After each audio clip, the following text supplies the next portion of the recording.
ਦਾ Punjab talks channel ਦੇ ਸਾਰੇ ਦਰਸ਼ਕਾਂ ਨੂੰ ਮੇਰੇ ਵੱਲੋਂ ਸਭ ਤੋਂ ਪਹਿਲਾਂ ਸਤਿ ਸ੍ਰੀ ਅਕਾਲ, ਆਦਾਬ ਅਤੇ ਨਮਸਕਾਰ।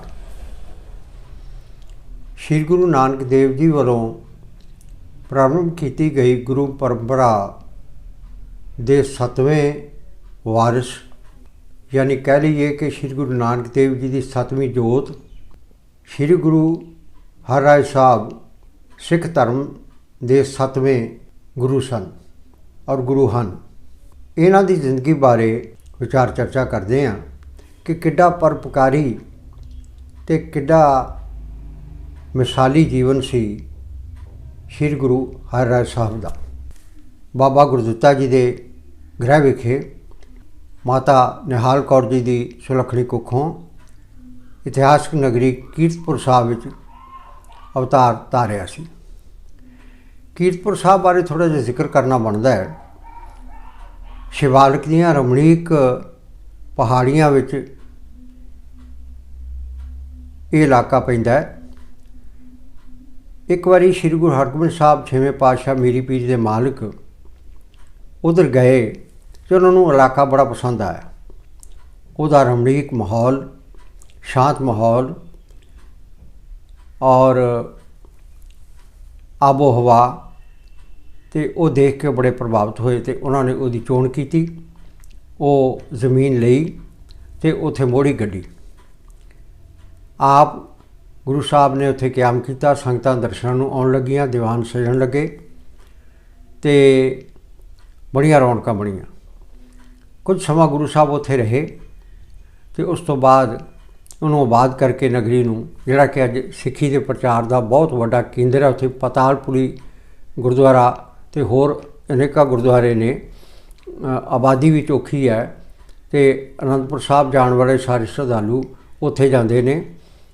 पहला होला महला उत्थे शुरू हुंदा है, उस तो बाद फिर दूसरे पड़ाव विच होला महला आनंदपुर साहब च लगदा है। ये दी महत्ता है। इनू आबाद गुरु हरगोबिंद साहब 6वें पातशाह ने किया सी ते उस तो बाद वो परिवार समेत फिर दोबारा श्री अमृतसर साहब आ गए तो अकाल तख्त की रचना की, जंगा लड़ियाँ तो बहुत बड़े कारनामे किए। गुरु वंशावली के मुताबिक गुरु हरगोबिंद साहब महाराज 6वें पातशाह के 5 सपुत्र सन।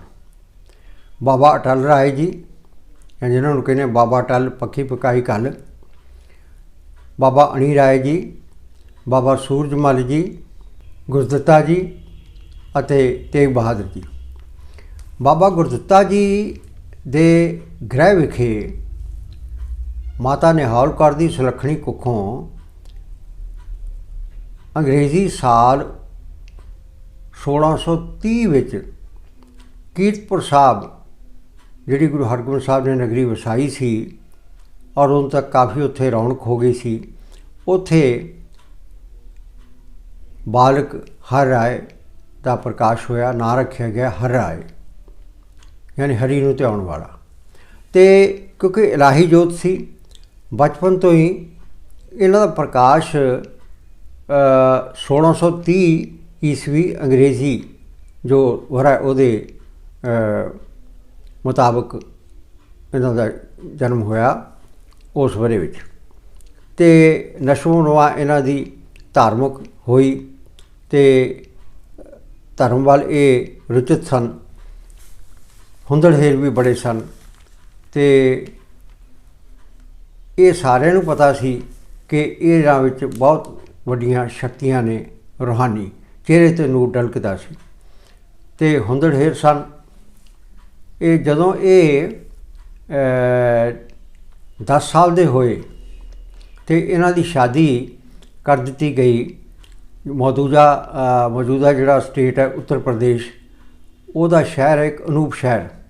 उत्थों दे एक गुरु घर दे प्यारे जिन्हां दा नाम सी भाई दया राम, उन्हां दी सपुत्री बीबी कृष्णावंती। वैसे कुछ इतिहासकार ने बीबी कृष्ण कौर भी लिखा, पर कौर 10वें पातशाह तो आरंभ होता है लकब जिहड़ा कौर है, कौर ते सिंह। पर चलो आप इस तरह दोवें कुछ इतिहासकार कृष्णावंती लिखते हैं, कुछ किशन कौर लिखते हैं। उन्होंने नाल इन्हां दी शादी हो गई। उन्हां दी उम्र सी 10 साल। फिर इन्हां दे 2 सपुत्र पैदा हुए।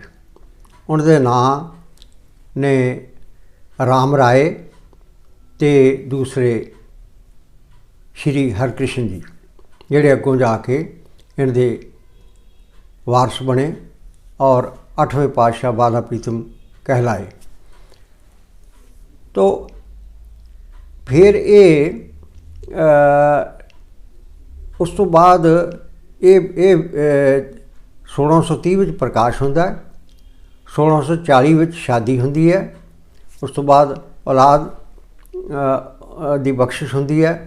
तो उस तो बाद 1644 में मीरी पीरी के मालिक श्री गुरु हरगोबिंद साहब महाराज जी फिर परलोक गमन कर जाते हैं, यानी मातलोक तो प्रस्थान करके जय जय जय सुरलोक अकाल पुरख के चरणों में जा बराजते हैं। तो उस तो बाद फिर जिहड़ी गुरगद्दी है, वो गुरगद्दी का तिलक जिहड़ा वो इन्हों कीरतपुर साहब विखे ही दिता गया। नहीं तो आम तौर पर अमृतसर साहब दिंदे सन। कीरतपुर साहब इन्हों गुरगद्दी देने की रस्म अदा की गई। और रस्म किहने अदा की? श्री हरमंदर साहब के पहले हैड ग्रंथी जिन्हों ने गुरु अंगद देव जी, गुरु अमरदास जी, तो गुरु रामदास जी, गुरु अर्जन देव जी, तो गुरु हरगोबिंद साहब तक गुरता गद्दी देने की रस्म निभाई। और ब्रह्म ज्ञानी श्री हरमंदर साहब के पहले हैड ग्रंथी तो सिख पंथ के महान जिहड़े तत्ववेता और बहुत वड्डी शख्सियत बाबा बुढ़ा साहब जी, सत्कारयोग बाबा बुढ़ा साहब जी, बाबा बुढ़ा जी रंधावा, उन्हां दे परिवार विचों भाई भाना जी ने। भाई भाना जी क्योंकि बाबा बुढ़ा साहब जी जिहड़े वो गुरु हरगोबिंद साहब जी दे कार्यकाल तक सरीरक तौर पर इस संसार में रहे, बड़ी लंबी उम्र भोग के वो इस संसार तो गए। उन्हां दे परिवार विचों अगे उन्हां दी कुल चों बाबा भाना जी जिहड़े कि उस वेले हरमंदर साहब श्री दरबार साहब अमृतसर के हैड ग्रंथी सन, वो उत्थे आए। उन्होंने बेनती की गई। उन्होंने अपने हथीं उन्होंने जिहड़ी गुरियाई गद्दी दी जो रस्म हुंदी है, जो परंपरा हुंदी है, वो निभाई। तो गुरु साहब नूं गद्दी ते सुभायमान किया गया कि वो सिखां दे 7वें पातशाह वजों वो फिर रहमतां दी वर्खा करन लगे, नाम बाणी का प्रवाह चलन लगा।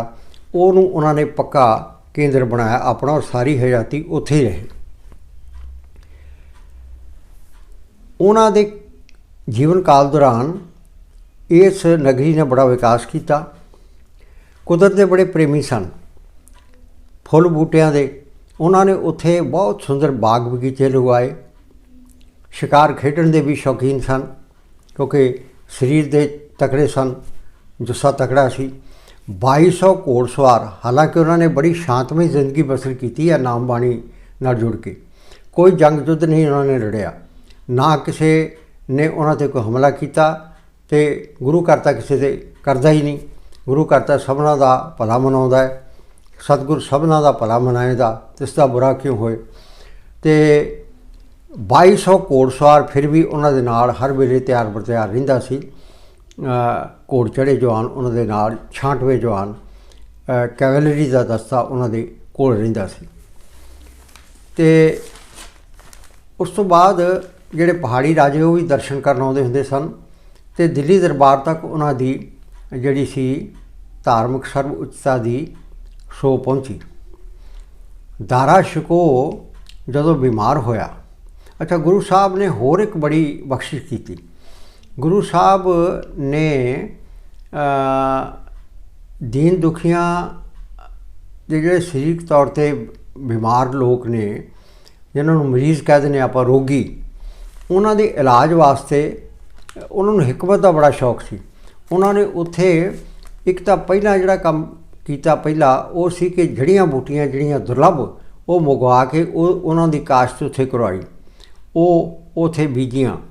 वो जदों जड़ियां बूटियां मंगवाइयां तो उन्होंने नाल पहला तो उन्होंने कहा इहदियां दवाइयां तैयार करो। फिर उन्हों दी उत्थे काश्त होण लगी तो जिवें नर्सरी हुंदी है, तो फिर उत्थे शफाखाना खोलिया, यानी जिन्हों आपां हॉस्पिटल कह दिंदे हैं, दवाखाना कह दिंदे हैं, इलाज का केंद्र। बड़ी दूरों दूरों लोग आउण लग पे और उन्हां दीयां बीमारियां ठीक होण लग पईयां। एक तो दवा तो दूजी दुआ, एक दवाई तो एक गुरु साहब की बख्शिश। जदों औरंगजेब दे शाही खानदान विचों दारा शिकोह नूं कोई नामराज बीमारी हो गई, बड़े इलाज करवाए क्योंकि पैसे की कोई कमी नहीं सी, हिंदुस्तान का बादशाह सी, तो दारा शिकोह नूं आराम नहीं आया। फिर किसी ने गुरु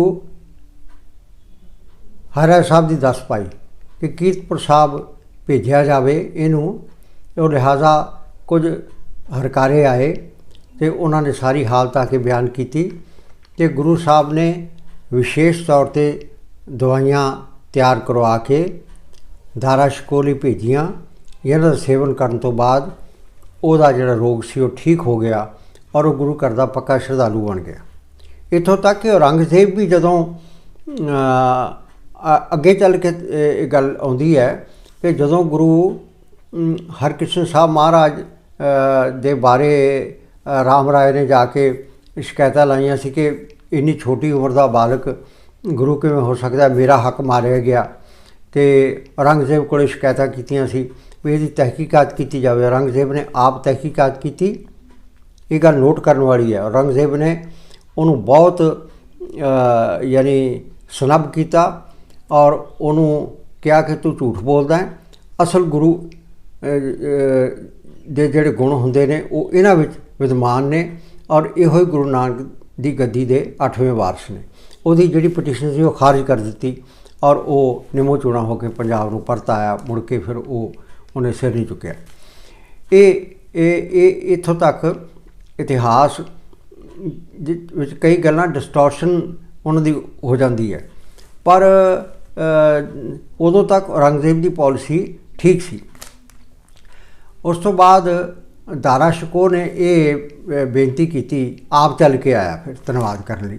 फिर उन्होंने कहा गुरु साहब इत्थे गुरु का लंगर चलता है, इत्थे संगतां बेअंत लंगर छकदियां ने, ये मैं कुछ ज़मीन सरकार वालों ये उस तरह की बेनती सी जिवें अकबर जदों आया सी गुरु अंगद देव जी महाराज के दर्शन करन, गुरु अमरदास जी महाराज के दर्शन करन तीजे पातशाह दे, और लंगर छकण तो बाद गुरु अमरदास जी ने कहा सी ना, प्रथमे पंगत पाछे संगत, पहला लंगर छक के आओ।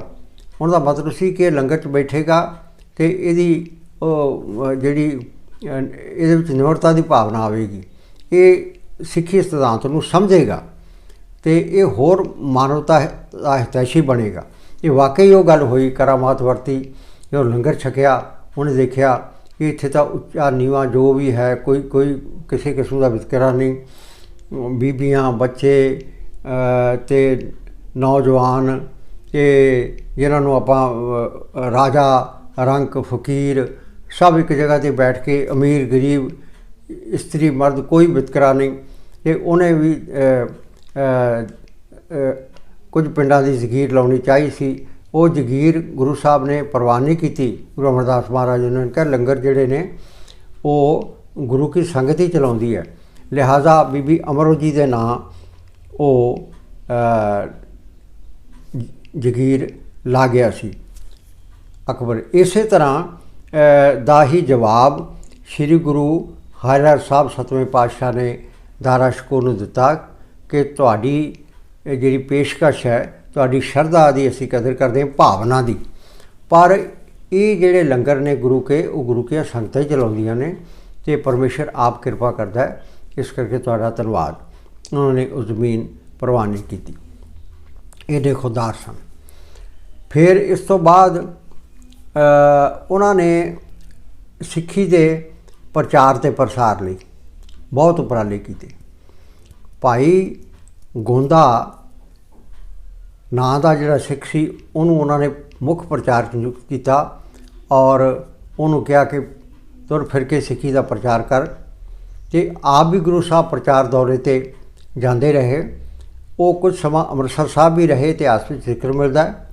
ਔਰ ਗੁਰੂ ਹਰਿਰਾਏ ਸਾਹਿਬ ਮਹਾਰਾਜ ਪੰਜਾਬ 'ਚ ਭਾਈ ਰੂਪਾ ਅਤੇ ਕਰਤਾਰਪੁਰ ਸਾਹਿਬ ਜ਼ਿਲ੍ਹਾ ਜਲੰਧਰ ਵਾਲਾ ਜਿਹੜਾ, ਅਤੇ ਇਸ ਤੋਂ ਬਾਅਦ ਨੂਰ ਮਹਿਲ ਅਤੇ ਕੁਝ ਹੋਰ ਕਸਬਿਆਂ ਵਿੱਚ ਵੀ ਉਹ ਗਏ ਅਤੇ ਉਹਨਾਂ ਨੇ ਉੱਥੇ ਕਿਆਮ ਕੀਤਾ।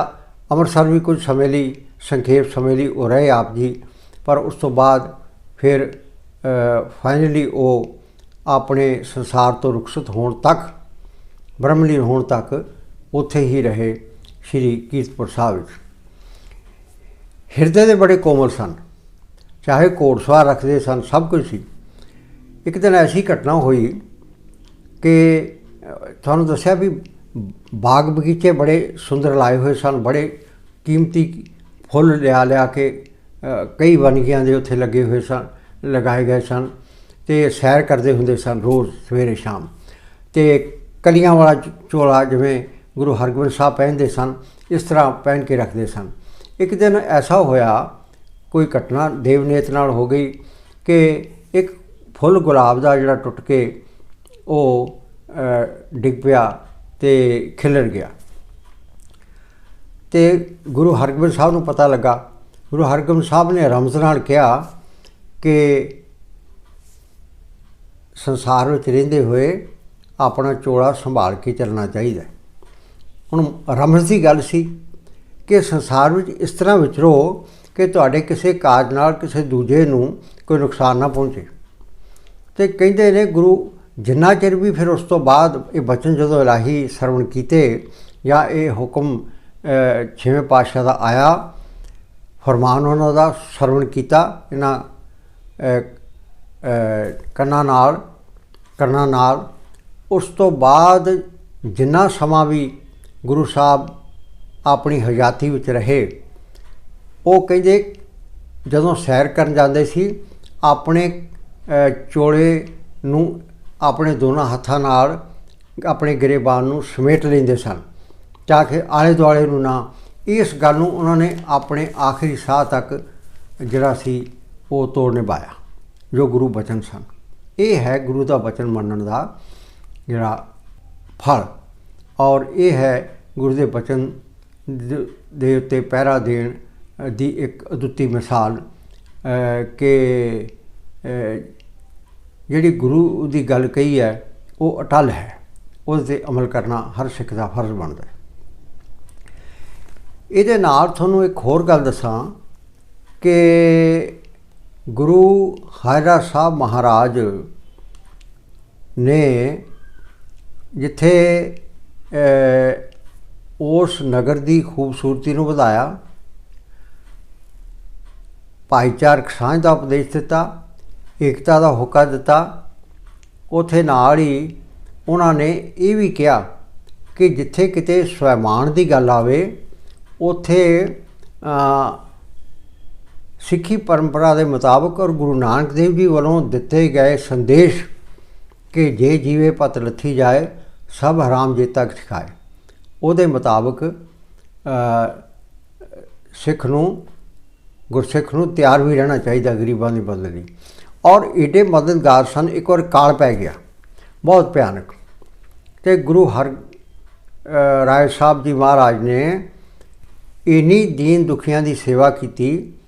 ਉਹਨਾਂ ਨੇ ਸਿੱਖਾਂ ਨੂੰ ਹੁਕਮ ਕੀਤਾ ਕਿ ਕੋਈ ਕਮੀ ਨਹੀਂ ਆਉਣੀ ਚਾਹੀਦੀ, ਜਿੱਥੇ ਜਿੱਥੇ ਵੀ ਅਨਾਜ ਦੀ ਥੁਰੋਂ ਹੈ ਉੱਥੇ ਉੱਥੇ ਅਨਾਜ ਪਹੁੰਚਾਇਆ ਜਾਵੇ, ਔਰ ਆਪਣੀ ਦੇਖ ਰੇਖ ਹੇਠ ਲਗਾਤਾਰ ਨਿਗਰਾਨੀ ਕਰਦੇ ਰਹੇ ਤਾਂ ਕਿ ਕੋਈ ਵੀ ਵਿਅਕਤੀ ਭੁੱਖਾ ਨਾ ਰਹੇ, ਕਿਸੇ ਦੀ ਇਸ ਕਾਰਨ ਮੌਤ ਨਾ ਹੋਵੇ, ਸਭ ਨੂੰ ਅਨਾਜ ਮਿਲੇ। ਇਹ ਆਪਣੀ ਨਿਗਰਾਨੀ ਹੇਠ ਉਹ ਜਥੇ ਜਿਹੜੇ ਸੀ ਉਹ ਰਵਾਨਾ ਕਰਦੇ ਸੀ, ਔਰ ਉਹ ਪ੍ਰਭਾਵਿਤ ਇਲਾਕਿਆਂ ਵਿੱਚ ਜਾ ਕੇ ਇਹ ਰਾਸ਼ਨ ਤਕਸੀਮ ਕਰਦੇ ਸਨ। ਦੇਖੋ, ਚੜ੍ਹਿਆ ਸੂਰਜ ਜਗ ਰੋਸ਼ਨਾਈ। ਭਾਈ ਗੁਰਦਾਸ ਜੀ ਜਿਹੜੇ ਸਿੱਖ ਧਰਮ ਦੇ ਵੇਦ ਵਿਆਸ ਵਜੋਂ ਜਾਣੇ ਜਾਂਦੇ ਆ, ਬਹੁਤ ਵੱਡੇ ਵਿਦਵਾਨ ਹੋਏ ਨੇ। ਗੁਰੂ ਅਰਜਨ ਦੇਵ ਜੀ ਦੇ ਮਾਮਾ ਜੀ ਸਨ, ਜਿਨ੍ਹਾਂ ਨੇ ਗੁਰੂ ਗ੍ਰੰਥ ਸਾਹਿਬ ਦੀ ਬੀੜ ਲਿਖੀ ਹੈ। ਜਦੋਂ ਗੁਰੂ ਗ੍ਰੰਥ ਸਾਹਿਬ ਦੀ ਬੀੜ ਗੁਰੂ ਅਰਜਨ ਦੇਵ ਜੀ ਨੇ ਤਿਆਰ ਕਰਨ ਦਾ ਬੀੜਾ ਚੁੱਕਿਆ, ਰਾਮਸਰ ਸਾਹਿਬ ਦੇ ਰਮਣੀਕ ਅਸਥਾਨ 'ਤੇ ਗੁਰੂ ਸਾਹਿਬ ਨੇ ਮਹਾਨ ਕਾਰਜ ਸੰਪੂਰਨ ਕੀਤਾ। ਗੁਰੂ ਸਾਹਿਬ ਬਾਣੀ ਉਚਾਰਦੇ ਸਨ ਔਰ ਭਾਈ ਗੁਰਦਾਸ ਜੀ ਬਾਣੀ ਲਿਖਦੇ ਸਨ। ਲਿਖਣ ਦੀ ਸੇਵਾ ਉਹਨਾਂ ਨੇ ਕੀਤੀ। ਜਿਵੇਂ 10ਵੇਂ ਪਾਤਸ਼ਾਹ ਵੇਲੇ ਭਾਈ ਮਨੀ ਸਿੰਘ ਜੀ ਅਤੇ ਬਾਬਾ ਦੀਪ ਸਿੰਘ ਜੀ ਨੇ ਦਮਦਮਾ ਸਾਹਿਬ ਕੀਤੀ ਹੈ।